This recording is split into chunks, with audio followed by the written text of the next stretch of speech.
School પરિવારના online લેક્ચરમાં તમારું સ્વાગત છે। વિદ્યાર્થી મિત્રો, આપણે ધોરણ 10 ની અંદર Hey there. Subscribe to my channel and also press this bell icon. હવે આગળ અગત્યનો ટોપિક છે જે રીતે આપણે પરાવર્તન વિશે સમજ્યા હતા એમાં શું આવ્યું હતું આપણા માટે તો અરીસા વિશે માહિતી આવી હતી, બહિર્ગોળ અરીસા અને અંતર્ગોળ અરીસા। એ જ રીતે વક્રીભવન માટે હવે આવશે લેન્સ। શું આવે છે? લેન્સ। તો પેલા લેન્સ કોને કહેવાય છે? તમે ઘણી વખત કોઈકને ચશ્મા હશે, ચશ્મા દૂર કરીને શું પહેર્યું છે? બકા લેન્સ પહેર્યું છે। શું પહેર્યું છે? લેન્સ। હવે એમ આંખમાં નાખતા હોય છે તો લેન્સ જે છે એક શું છે? પારદર્શક માધ્યમ છે। કેવું છે? પારદર્શક માધ્યમ। તો લેન્સની વ્યાખ્યા શું થાય? એક અથવા બંને વક્ર સપાટીઓ દ્વારા ઘેરાતા પારદર્શક માધ્યમને કેવું કહેવાય? પારદર્શક માધ્યમને શું કહે છે? લેન્સ। શું કહે છે? લેન્સ કહે છે। લેન્સના બે પ્રકાર છે। કયા? તો બહિર્ગોળ લેન્સ ને બીજું કયું છે? અંતર્ગોળ લેન્સ। શું છે? બહિર્ગોળ લેન્સ ને બીજું કયો પ્રકાર છે? અંતર્ગોળ લેન્સ છે। તો આપણે સમજવા માટે પહેલા જોઈએ બહિર્ગોળ લેન્સ કઈ રીતે બને છે અને એની આકૃતિ પર રેખાકૃતિ પર જઈએ થોડું આપણને ઈઝી પડે એટલા માટે। તો આપણે બહિર્ગોળ લેન્સ માટે આપણે જોઈએ તો અહીંયાથી આપણે લઈએ છીએ એક ગોળીય કવચ લઈએ, એક ગોળીય કવચ લીધું, એવું લઈને બીજું ગોળીય કવચ લઉં છું। તમે જોઈ શકો છો આ બંને ગોળીય કવચ જ્યાં ભેગા થયા શું થયા છે? ભેગા થયા છે। આ જે ભાગ બને છે એમાં જો આ ભાગ બી ઉપસેલો, આ ભાગ પણ ઉપસેલો છે, બરાબર? બંને ભાગ કેવા છે? ઉપસેલા હોવાના કારણે આ વચ્ચેના ભાગમાં જે લેન્સ બનશે, બરાબર? વચ્ચેના ભાગમાં જે આપણે મળે છે એને શું કહીએ આપણે? બહિર્ગોળ લેન્સ। શું કહીએ છીએ? બહિર્ગોળ લેન્સ। તો આપણે એની આકૃતિ કમેન્ટ જોઈએ બહિર્ગોળ લેન્સ વિશે। આ બહુ સમજવા જેવી વસ્તુ છે, થોડા ઘટકો થોડા અલગ પડે છે। હવે તમે જોશો એક જે આકૃતિ દોરી હતી તો ચલો ફરીથી આપણે આકૃતિ દોરીએ છીએ। આ બહિર્ગોળ લેન્સની અંદર કેટલા જોયા કવચ? બે કવચ। કેટલા કવચ છે? બે કવચ।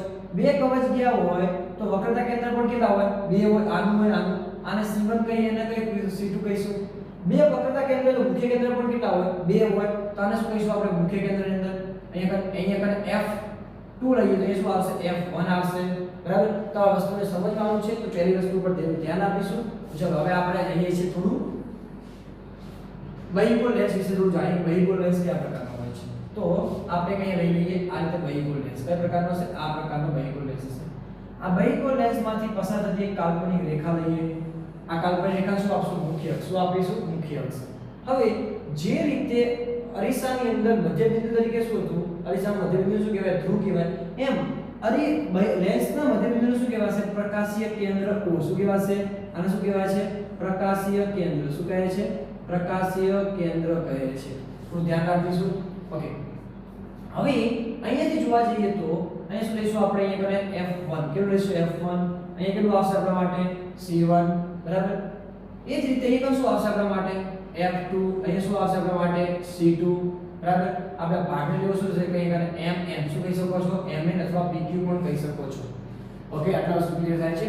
હવે આપણે બહિર્ગોળ અરીસાને સમાંતર કિરણ આપાત કરીએ। એક આ કિરણ આપાત કરીએ, અહીંયા એ રીતે બીજું કિરણ આપાત કરીએ, એ રીતે અહીંયા પણ એક કિરણ આપાત કરીએ, બીજું અહીંયા એક કિરણ આપાત કરીએ। આપાત થઈ વક્રીભવન પામે। શું પામે? પરાવર્તન ભાગ વક્રીભવન પામીને કઈ જગ્યાએ જાય છે? મુખ્ય કેન્દ્ર F માંથી કઈ જગ્યાએ જશે? મુખ્ય કેન્દ્ર F માંથી પસાર થાય છે।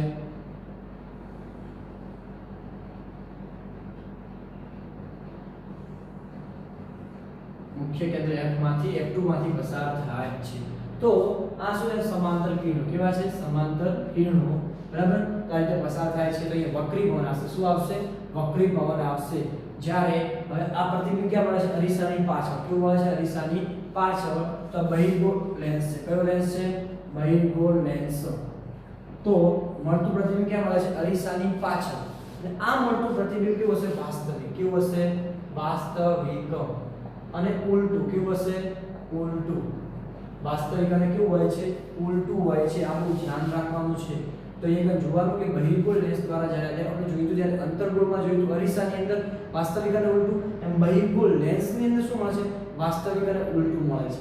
તો આ બે શું ક્લિયર થાય છે? આ શું કહેવાશે? F1 એટલે મુખ્ય કેન્દ્ર 1, એટલે કે આ આખું વર્તુળ બને, અહીંયાથી એક વર્તુળ બને, બરાબર? તો બે અલગ અલગ ભાગ પડે છે એટલા માટે। ઓકે, બીજી વસ્તુ પર જોવા જઈએ તો આપણે જોઈશું આની કેટલી હોય છે? બે ઉપસેલી સપાટી હોય છે એટલે શું કહેવાશે? બહિર્ગોળ કહેવાશે। એ જ રીતે આપણે જોઈશું હવે અંતર્ગોળ। શેના માટે જોઈશું આપણે? અંતર્ગોળ। તો અંતર્ગોળમાં જોવા જઈએ આ પ્રકારે અંતર્ગોળ દોરાશે। એક આ રીતે રાઉન્ડ કરો, એક આ રીતે રાઉન્ડ લઈ લો, અહીંયાથી આને જોડ દો, અહીંયાથી આને જોડ દો. તો જો અંદરના ભાગો કઈ બાજુ પડે છે? અંદરના ભાગો વકરાયા રહે છે. અહીંયાથી એક રેખા પસાર કર દો, કાલ્પનિક રેખા. એને શું આવશે? પ્રકાશી કેન્દ્ર O. અહીં M ને શું કરી દઈએ? M બિંદુ કઈ દઈએ છીએ? M અને M બિંદુ દર્શાવી દઈએ છીએ. અહીંયાથી જોવા જઈએ તો અહીંયા કઈ બિંદુ આવશે? F1. અહીંયા કઈ આવશે? C1. અહીંયા શું આવશે? F2. અહીંયા શું આવશે? C2. હવે અગત્યની વસ્તુ જોવાની કે અહીંયાથી જ્યારે સમાંતર કિરણ આમ જશે તો વક્રી ભવન પામી ક્યાં જાય છે? ઉપર. ક્યાં જાય છે? ઉપર. એ રીતે અહીંયા વક્રી ભવન પામી ક્યાં જશે? નીચે તરફ જાય છે. અહીંથી પાછળ તરફ લંબાવવામાં આવે તો તમને કઈ જગ્યાએ મળે છે? મુખ્ય કેન્દ્ર F આગળ. કઈ જગ્યાએ મળે છે? મુખ્ય કેન્દ્ર F1 આગળ મળે છે. તો આ પ્રતિબિંબ કેવું હશે? આભાસી અને ચત્તુ. કેવું હોય છે? આભાસી અને ચત્તુ હોય છે. બરાબર. તો આપણે બે વસ્તુને જોઈએ છે. બરાબર, સિમ્પલ વસ્તુ છે. ખાલી થોડું ધ્યાન શું રાખવાનું છે? F1 અને C1. અહીંયા પણ જોવા જઈએ તો કેન્દ્ર લંબાઈ જોવા જઈએ F1 થી O, ધારો કે આપણે લઈએ O, સોરી અહીંયા કરે Q. બરાબર, અહીંયા O F1 બરાબર શું થશે? O F2 બરાબર શું લેવાશે? F. એટલે કે કેન્દ્ર લંબાઈ કેવી હશે? સમાન હશે. એ જ રીતે એક શું થશે? O C1 બરાબર O C2 બરાબર શું થશે? આ. એટલે કે વક્રતા જગ્યા પણ કેવી હોય છે? સમાન જ હશે. કેવી હશે? સમાન જ તમને જોવા મળે છે. બરાબર. તો આ વસ્તુને આપણે ધ્યાન રાખીશું. આ શું હતું આપણા માટે? અંતર્ગોળ અને બહિર્ગોળ. આપણે કોઈ બીજા વસ્તુને કોઈ ધ્યાનમાં આપવા નથી કે કેટલા મૂલ્ય આવે, શું આવે, એ વસ્તુને આપણે ધ્યાનમાં આપતા નથી. હવે બીજો પ્રશ્ન એક એવો છે કે આની અંદર તમને પ્રતિબિંબ મળશે કઈ રીતે?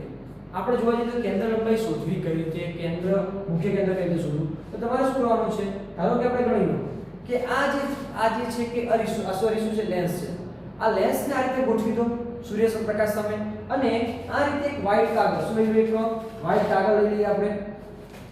ચલો અમારી પાસે વ્હાઇટ કાગળ છે. તો તમે આ રીતે ડ્રોઈંગ કરશો તો જો કે આ જે પ્રકાશ આની પર આવે છે, બરાબર, એ પ્રકાશ આની પર પડે અને કોઈ બિંદુએ કેન્દ્રિત થાય. શું થશે? કેન્દ્રિત થશે. બરાબર. તો એ કેન્દ્રને આપણે શું કહીશું? આપણે જે અહીંયા કેન્દ્રિત થયું એક શું થશે? તો એને શું કહેવાય છે? મુખ્ય કેન્દ્ર. શું કહેવાય છે? મુખ્ય કેન્દ્ર. આ બધા પ્રયોગો તમારા ધોરણ 12 માં આવશે. બરાબર. ત્યાં આપણે પૂરેપૂરી ચર્ચા કરીશું. ચલો આટલું નોટ કરી દો ફટાફટ, પછી આપણે આગળ વધીએ.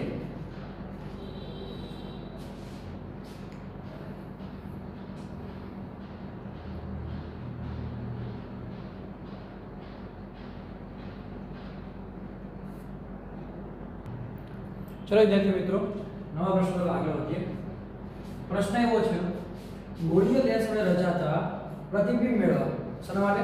ગોળીય લેન્સ વડે રચાતા પ્રતિબિંબ મેળવવા માટે મુખ્ય કયા ત્રણ કિરણોનો ઉપયોગ થાય છે, કરવામાં આવે છે? આકૃતિ દોરીને સમજાવો.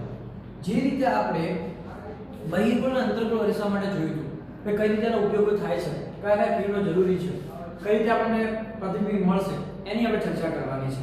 તો હવે થોડું ધ્યાનથી સમજીશું. પહેલું લઉં છું મુખ્ય અક્ષને સમાંતર. શું લઉં છું?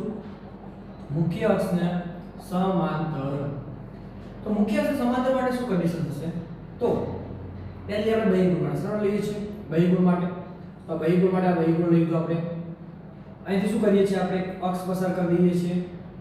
શું કરીએ છીએ? અક્ષ પસાર કરીએ છીએ. અક્ષ પસાર કરે શું થશે? કયું કેન્દ્ર આવશે? O આવશે.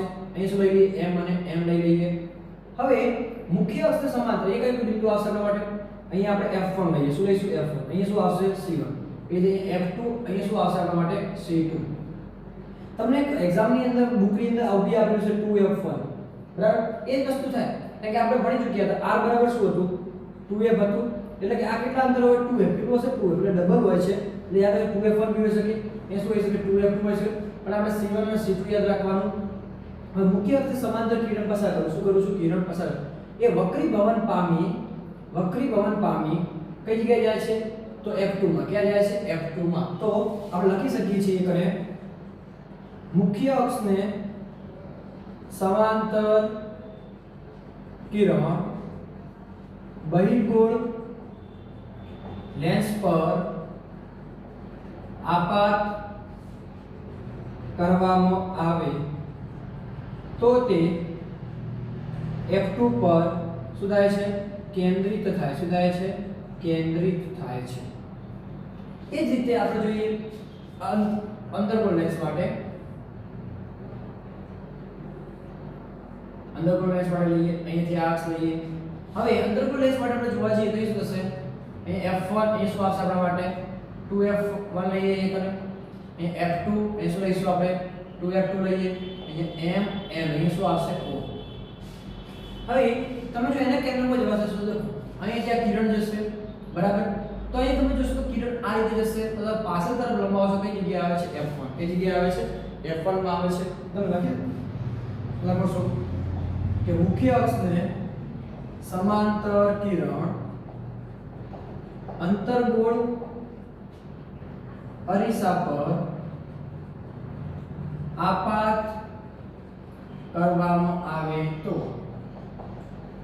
તેનું વિકેન્દ્રિત, શું થાય? વિકેન્દ્રિત એટલે કે છૂટું થવું, વિકેન્દ્રિત થાય F1 થી વિકેન્દ્રિત થાય તેવો શું થાય છે? ભાસ. શું થાય છે? ભાસ એટલે કે આભાસ થાય છે.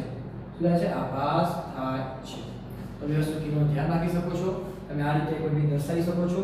આપણે એક કિરણ આમ જાય તો મુખ્ય કેન્દ્ર આગળ, એ જગ્યાએ શું આવશે? મુખ્ય કેન્દ્ર પર ધ્યાન રાખવાનું છે. એના અંદર એક જ મુખ્ય કેન્દ્ર, તો એ શું છે? 2 છે. કેટલા છે? 2 છે. એકમાં F2 પર છે, બીજામાં ક્યાં છે? F1 પર વિકેન્દ્રિત થાય છે, તેવો શું થાય છે? ભાસ થાય છે. ઓકે ઓકે, ચલો ફટાફટ નોટ કરી શકો છો તમે.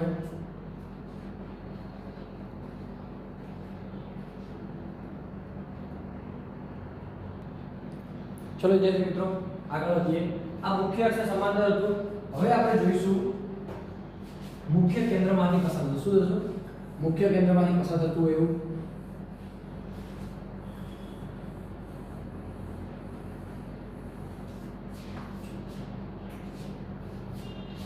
તે જોવા જઈએ તો આપણે શું લઈ શકીએ?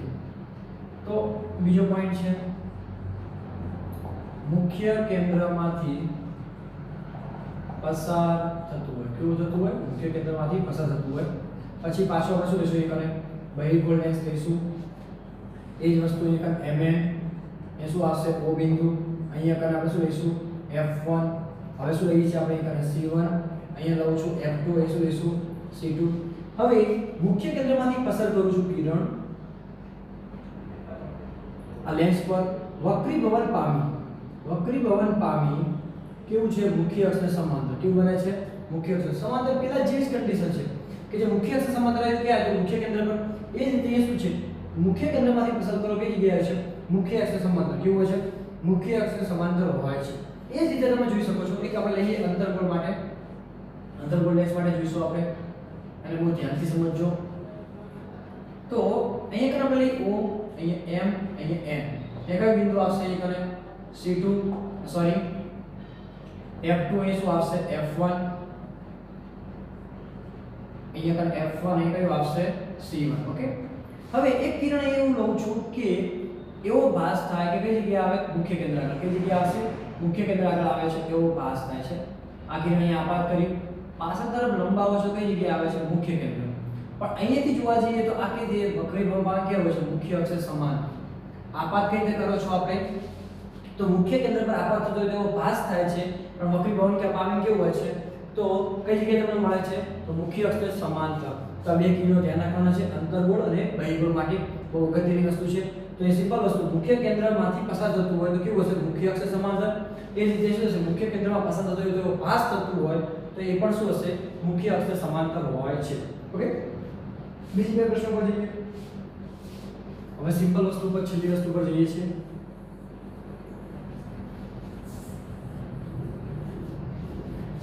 છેલ્લી વસ્તુ શું છે આપણી?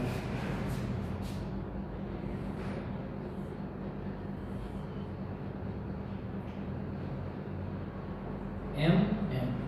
અહીંયા જુઓ કે જો પ્રકાશીય કેન્દ્ર O માંથી, શેમાંથી? પ્રકાશીય કેન્દ્ર O માંથી કોઈ કિરણ પસાર થાય તો એ વક્રીભવન પામ્યા વગર, શું?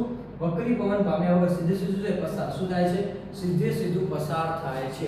એટલે કે પ્રકાશીય કેન્દ્ર O માંથી કોઈ પણ કિરણ પસાર કરો છો એ વક્રીભવન પામ્યા વગર સીધે સીધું થાય છે? પસાર થાય છે. આ બહુ અગત્યની વસ્તુ છે. એ જ રીતે આપણે અંતર્ગોળ માટે લઈશું. અંતર્ગોળ માટે લઈએ છીએ આપણે તો એ શું હશે? O. અહીં શું આવશે? M અને N. એ જ રીતે O માંથી, એટલે કે પ્રકાશીય કેન્દ્રમાંથી કોઈ કિરણ પસાર કરવામાં આવે તો શું થાય? સીધે સીધું પસાર થાય છે. આ રીતે પણ ડ્રો કરી શકો છો. પણ શું સીધે સીધું પસાર થાય છે, કોઈ પણ પ્રકારનું વક્રીભવન અનુભવતું નથી. તો ત્રણ પ્રકારની આકૃતિ આપણે કમ્પ્લીટલી યાદ રાખવાની છે, યાદ રાખવાની છે. ઓકે, તો એના આધારે થોડો તબક્કો આપણે થોડું સમજીએ. તો તો અહીંયા કને જે રીતે અહીંયા પ્રશ્ન પૂરો થઈ જાય છે, આપણે પ્રશ્નને થોડો એડ કરીએ. શું પ્રશ્ન એડ કરવો છે એને સમજીએ. આપણે અરીસા વિશે જોયું હતું, અંતર્ગોળ અરીસા અને બહિર્ગોળ અરીસા વિશે જોયું હતું. ચલો, અંતર્ગોળ અરીસો જે છે એને કેવો કહેવાય, અપસારી કે અભિસારી? અપસારી કે અભિસારી? તો અંતર્ગોળ અરીસાને કહેવાય છે અભિસારી. કેવો કહેવાય છે? અભિસારી અરીસો. અભિસારી અરીસો એટલે કેન્દ્રિત થતો હોય. શું થતો હોય?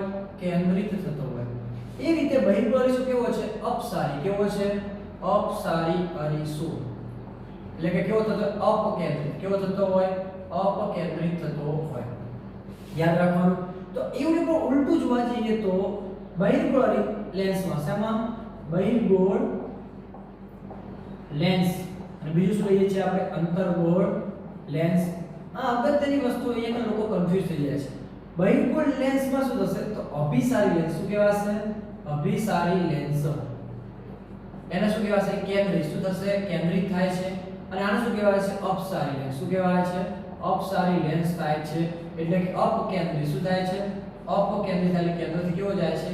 દૂર જાય છે. તો આ વસ્તુને ધ્યાન રાખો. પરીક્ષામાં દાખલા પૂછાય છે ત્યારે આ પ્રકારનું હોય છે. તમને ઘણી વખત આપી દીધું હોય કે અભિસારી લેન્સ માટે. શેના માટે? અભિસારી લેન્સ માટે. પછી આપેલું દાખલા ગણો. એ જે શું આપણે તમને અપસારી લેન્સ માટે આપેલું હોય. તમને એવું કીધું કે અભિસારી લેન્સની રેખાકૃતિ લખીને આકૃતિ દોરીને સમજાવો. બીજું આપણે તમને અપસારી લેન્સની આકૃતિ દોરીને સમજાવો. તો આવા અઢળક પ્રશ્નો તમારી પરીક્ષામાં પૂછાઈ શકે છે. તમને આવડે એટલા માટે પણ વસ્તુ ધ્યાન રાખવાનું છે કે અંતર્ગોળ અરીસો તો અભિસારી કયો કહેવાશે? અભિસારી. બહિર્ગોળ તો કહેવાય અપસારી. કયો કહેવાશે? અપસારી. બહિર્ગોળ લેન્સ કે તો કહેવાશે અભિસારી લેન્સ. અને અંતર્ગોળ લેન્સ કહેવાય શું કહેવાશે? અપસારી લેન્સ કહેવાય છે. ચલો તમે વસ્તુને પરફેક્ટલી નોટ કરી દો કમ્પ્લીટલી.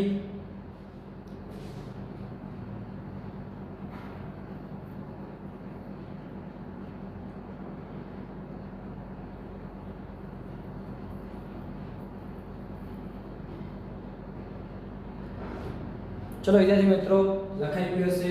તો મળીએ નેક્સ્ટ લેક્ચરની અંદર બહુ અગત્યના ટોપિક સાથે જે તમારી પરીક્ષામાં પૂછાવાની બહુ શક્યતા છે. કેમ? અરીસા માટે પૂછી ચૂક્યા છે તો લેન્સ માટે પૂછવાની બહુ શક્યતા રહી શકે છે. ઓકે વિદ્યાર્થી મિત્રો, તો મળીએ નેક્સ્ટ લેક્ચરની અંદર. Thank you very much.